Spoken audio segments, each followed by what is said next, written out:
Hi boys and girls, it's Mrs. Panos. Today we're going to continue reading Magic Treehouse, Dinosaurs Before Dark on Chapter 4. Henry. Jack gasped as Annie reached out her hand toward the pteranodon. Oh no, he thought.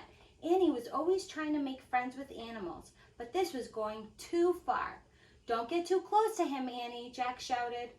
Annie touched the pteranodon's crest. She stroked his neck. She was talking to him. What in the world is she saying? Jack wondered. He took a deep breath. Okay, he would go down too. It would be good to examine a pteranodon. He could take notes like a scientist. Jack started down the rope ladder. When he reached the ground, he was only a feet away from the creature. The pteranodon stared at Jack. His eyes were bright and alert. He's soft, Jack, said Annie. He feels like Henry. Jack snorted. He's no dog, Annie. Feel him, Jack, said Annie. Jack didn't move. Don't think, Jack. Just do it, Annie said. Jack stepped forward. He reached out very cautiously. He brushed his hand down the creature's neck. Interesting, Jack thought. A thin layer of fuzz covered the pteranodon's skin. Soft, huh, said Annie.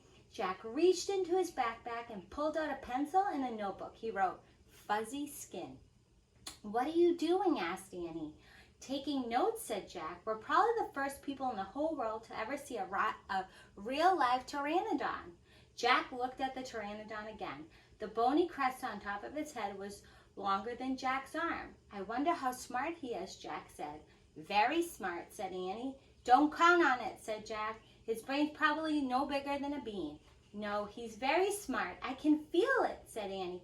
I'm going to call him Henry. Jack wrote in his notebook, small brain.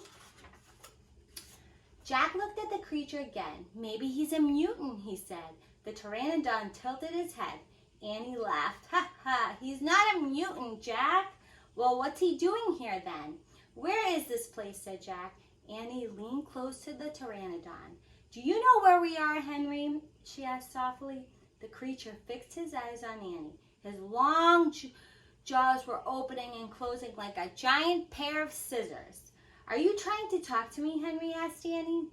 Forget it, Annie. Jack wrote in his notebook, mouth like scissors. Did we come to a time long ago, Henry? Asked Annie. Is this a place from long ago? Suddenly, Annie gasped.